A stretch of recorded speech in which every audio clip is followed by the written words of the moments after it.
Alright, since YouTube now wants to play games with me and censor me for the 5th time, take my website down, all my work down, apparently it was because of the last video that I did. Now, I'm not allowed to show you the video itself because, of course, that's violating their, harassment laws. Even though it's a real story, it is a newsworthy event, and it is protected by my rights and by fair use. So since I can't show you the video, I will tell you about the things that I'm not allowed to talk about. The rules basically that I can't report that James Tracy, the FAU professor that got fired for talking about Sandy Hook being a hoax, I can't talk about him working for DHS and for the HSEEP program. I'm not allowed to tell you that while he was an employee, he penned the paper that was produced by DHS called the Actor's Waiver Form. I can't tell you that his name was on it, even though I found it on their website. And it was something that it was a mistake that they made by not stripping that personal information out of that document before they published it. I'm not allowed to tell you that this is a conflict of interest because he was supposedly fired from FAU for talking about the Sandy Hook hoax, when in fact the Sandy Hook hoax was part of the DHS HSEEP program that he worked for. I'm not allowed to tell you these things because that would be an attack on who he is. That would be an attack on the fact that he's Marvin Bush, part of the Bush family. That would be an attack on him being a DHS employee, so they say. I don't think it's an attack. I think if a person is going to do something that affects the population, as he has done, and then go out and try to claim that he's not the person that he says he is in that document, that he is a innocent professor getting prosecuted for having his rights taken away from him, the same thing that I'm being accused of here. So I'm not allowed to tell you the facts, apparently, by YouTube. I'm not allowed to tell you these things. But yet, in that video is Paul Joseph Watson attacking me for my Sandy Hook investigations. In that video is James Tracy attacking me for my views on that same event that he is saying that he was prosecuted for. But yet, their videos stay and mine has to get taken down. So, here's part of the video. I'm going to play it right here. And you make up your mind. Since this video is not about this video, it's about a commentary about this video. And it has to do with my rights being violated and what I can and can't talk about, apparently, for this platform to allow my opinion, my work, and the facts to be shown to the public. Enjoy this video.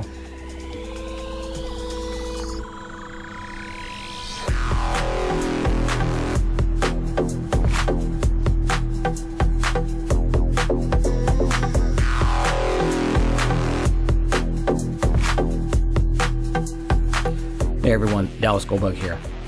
I wanted to make this short video to show you something that I found today while I was working on a different production.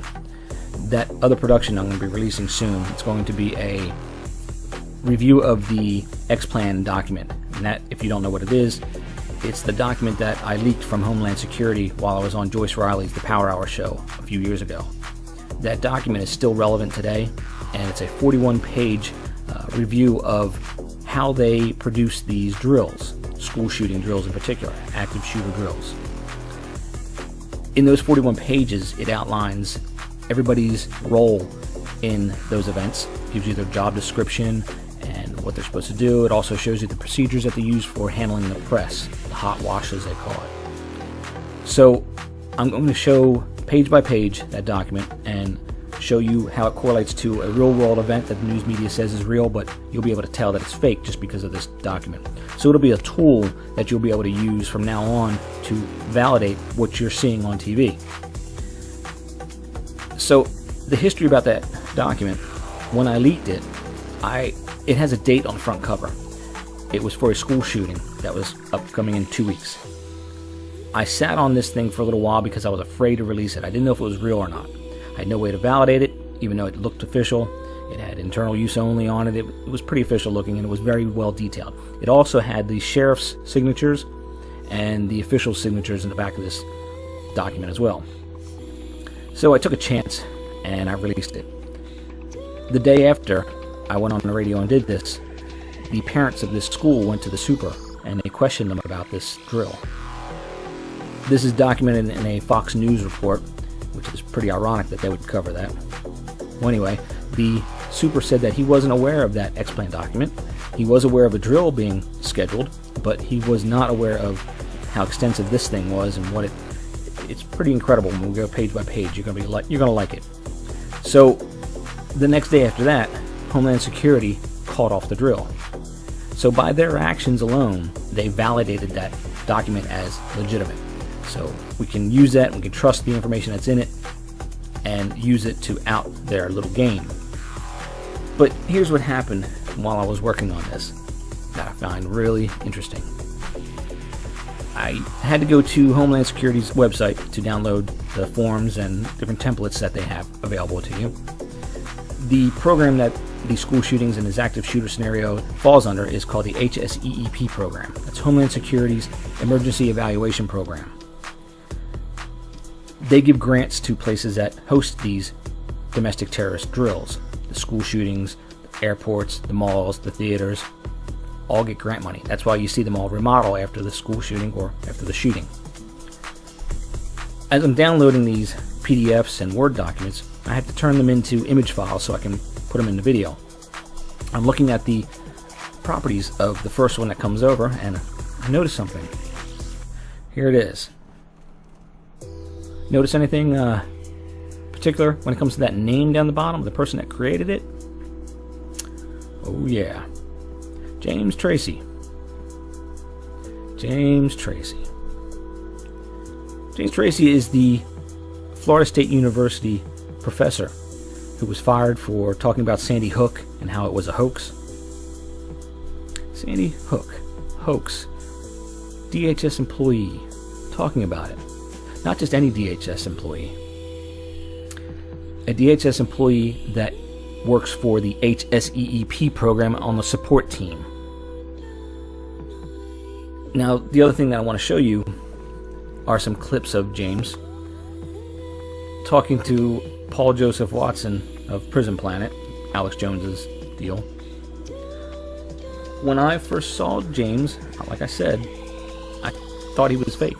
I said, he's fake. I can just see it. I can feel it. Just look at the way he talks. Look at it. It feels scripted to me. Now, I know the argument is, he's been doing the lecture circuit and you get used to saying the same things. I understand that. I've done hundreds and hundreds of radio shows over the past 8 years. Been a guest on so many, I can't even remember them all. But even though, and I don't work from a script, I just talk. I don't need a script because I know the stuff I'm talking about. Even though you do sort of say sometimes the same phrases, you'll have little catchphrases that you'll use, which are your go-to phrase, whatnot. But even so, when I say it, I mean it, and you can see it. I'm not scripted out. I'm talking directly to the camera. So I have nothing to read. I have nothing to look at notes. I'm just thinking about what I'm talking about. When you look at him, you can tell there's a very, I don't know how to put it. It's something that you just have to tune your eyes to. You can see it's not coming from his mind. It's coming from a script that he's been practicing. So I want you to watch this little clip here and get a feeling for James Tracy and let him know that he's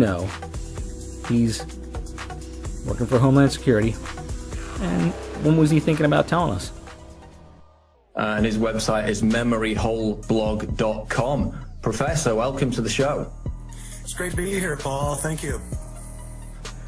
That is what I call the actor's goofy face. Depending upon the skill level of the actor, they're trying to make a face that's not their natural face. Go to the bathroom, look in a mirror, and try to make a face that's not your normal face and make it believable looking, that you could walk up to somebody in the street and they would think that that is the way you looked. If you have skills, you might be able to pull it off. Obviously, he doesn't have skills because he looks like an idiot. This next section you're going to hear, though, this is real important. Since he works for DHS, HSEEP program, we know that the X-Plan document that I released is the document that they use for the drills. So, he's going to talk about drills. The Crisis Actors is a group based out of Denver, Colorado, I believe, and they work in association with the Department of Homeland Security. Who's your daddy? Say that again. In association with the Department of Homeland Security on active shooter drills. So they are involved in playing the roles of bystanders, of perhaps the shooter himself, the victims in some cases, the individuals involved in posting things to social media. I wonder if I can sue them for harassment, since Desi Arnaz Jr. has been harassing me on all my YouTube channels and everywhere else for the past 2-3 years now. His whole entire family's been harassing me, come to think of it. Huh. In fact, he's the one that was at the Dallas gun rally, standing in front of Janet Napolitano. This guy's been following me around, harassing me. And he's Lucille Ball's son. What a dick. In other words, they are all-encompassing in creating an environment for a lifelike drill. But these individuals they're deployed within the community, and they go ahead and they embellish. Deployed in the community, just like he is, and they embellish. Huh, go figure. The particular event.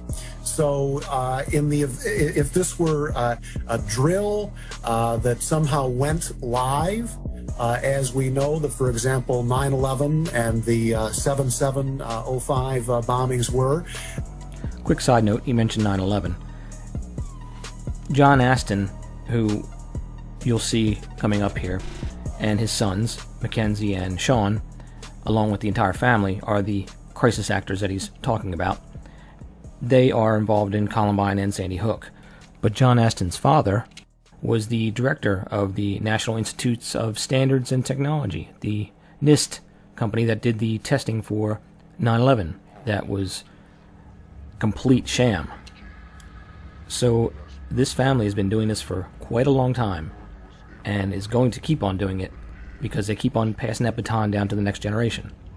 Then it would have involved actors along these lines, and they would not even know whether or not the drill itself went live. One of the things that... This is where it gets interesting. They're going to take a shot at me here, and rightly so. I was wrong about this, but I went back and we did figure out who it was, but I said Robbie Parker was Tony Hawk. That was wrong. Robbie Parker is actually Mackenzie Aston. Now, the children of Robbie Parker are Mackenzie's brother's kids, Sean Aston's kids. Are detracting from any real understanding of what happened. Because I've seen some really just crazy things like, you know, Robbie Parker, one of the parents, is actually Tony Hawk, the skateboard guy. So there's a lot of people poisoning the well with bizarre craziness, and it's really not helping us understand what actually happened, is it?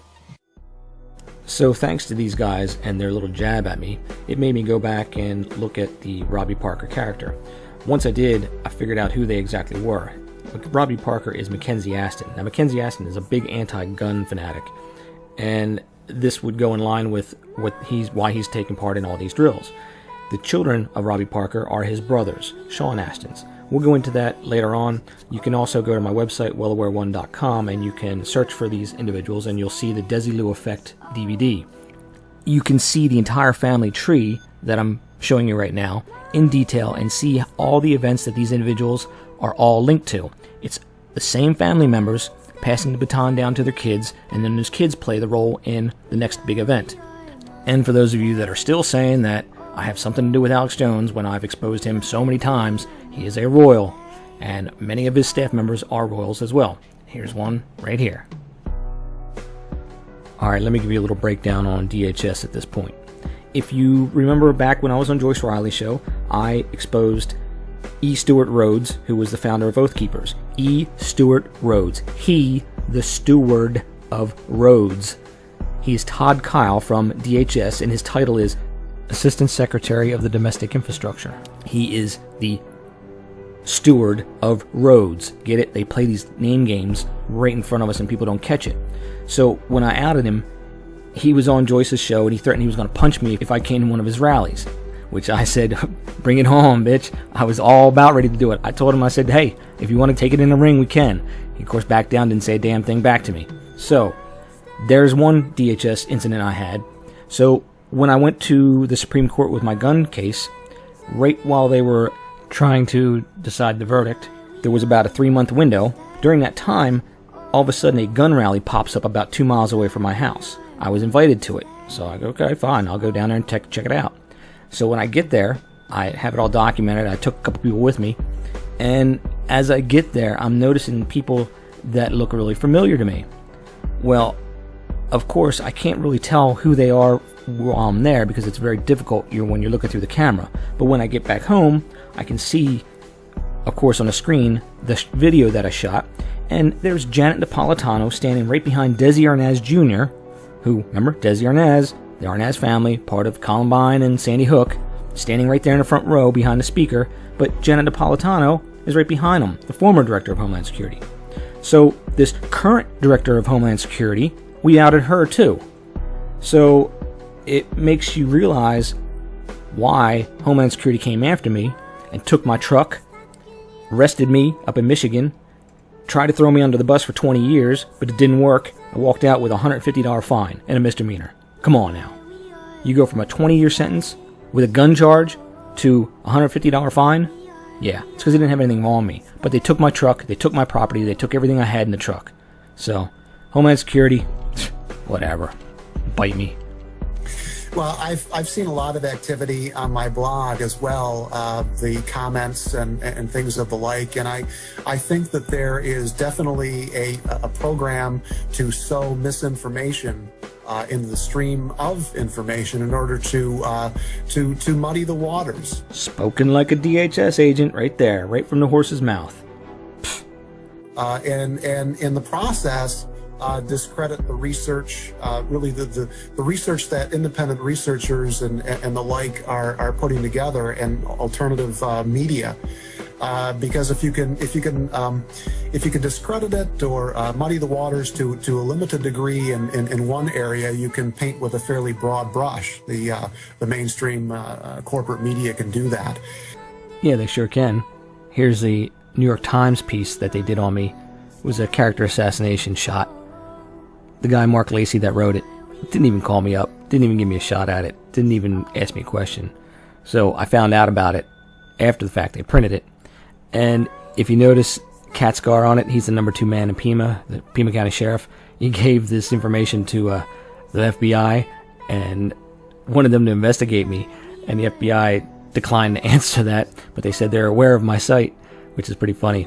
But the idiot that was going around in Pima County handing out my business card to these people and saying that he represented me, which he didn't, is the same guy that Princess Stephanie tried to get me to let him investigate with us on the Giffords event in Arizona, Lee Bracker. He also plays a role in the Sandy Hook event, and he plays the governor of Connecticut. You can watch the video on my YouTube channel called When Royals Attack, and you'll see all about Lee and Princess Stephanie and the Giffords investigation that we did. With regard to that, and it's somewhat one has to be careful. So, by definition, Homeland Security says the use of force or threat of force to push political or social agenda is the act of terrorism. Getting fired and getting sued by the college or suing them, it's a threat. If you don't follow through with that lawsuit, that person that you're threatening, they can sue you if you don't follow through, as their loss of time and money that they put into it to try to find out if they need to protect themselves with a lawyer. So James Tracy, when he first came out to the media with his situation at the school, I said he was fake. I knew he was fake. Everybody jumped my shit for it. Oh, I was in his class. He taught me. He was my professor. Yep, probably was. But as we see here, he was an employee of DHS at the time. Doesn't mean he couldn't be a professor. So for that year, he was establishing his character at that school, shaking hands, going out for drinks after work. Everyone that works with him would swear that he is a legitimate professor and he's not anything else. He's not an actor. That's how they do it. So, Homeland Security is trying to push agenda. They're trying to make you think that if you open your mouth and you speak your mind, you will probably be fired or sued or whatever. They're trying to attack your First Amendment rights. And this is an interesting thing when it comes to government agencies or agencies that are designed to protect the people, like the police force, things like that. If the police did their jobs, and let's say they did it really well, each year you would see crime statistics go down. So their budgets wouldn't be as high as they normally are, correct? No. They have to become valid to the people. You need to look at the people that are protecting as the people that are producing these scams, because they need to stay relevant. They have to. So Homeland Security, with the DHS HSEEP program, giving grants to schools, to malls, to airports, to host domestic shooting scenarios that the media then takes, puts it on TV, and says it's real. Therefore, Homeland Security is securing their position. They're valid as far as the people see, because they need them. We need them to protect us. It's a scam. The whole thing is a scam. You got the FBI. You have all these other agencies that cross over paths lots of times. But you have local law enforcement. You don't need the Department of Homeland Security. It's redundant. You don't need it. Didn't need it. Never needed it. It's just taking up your tax money. So I think we need to address the fact that they're the ones causing these drills, these hoax, these school shootings, in order to keep themselves relevant, but also to pass gun legislation and to curb your freedom of speech. They are a terrorist organization, and I'm saying that straight to their face right now. You are a terrorist organization that needs to be stopped. You do nothing good for this country. You are the ones that are causing all the fear. You are fear-mongering. You are pushing agenda socially and politically with your campaigns of fear. You are terrorists, and I hope that the people take this serious and they go and they prosecute every one of you.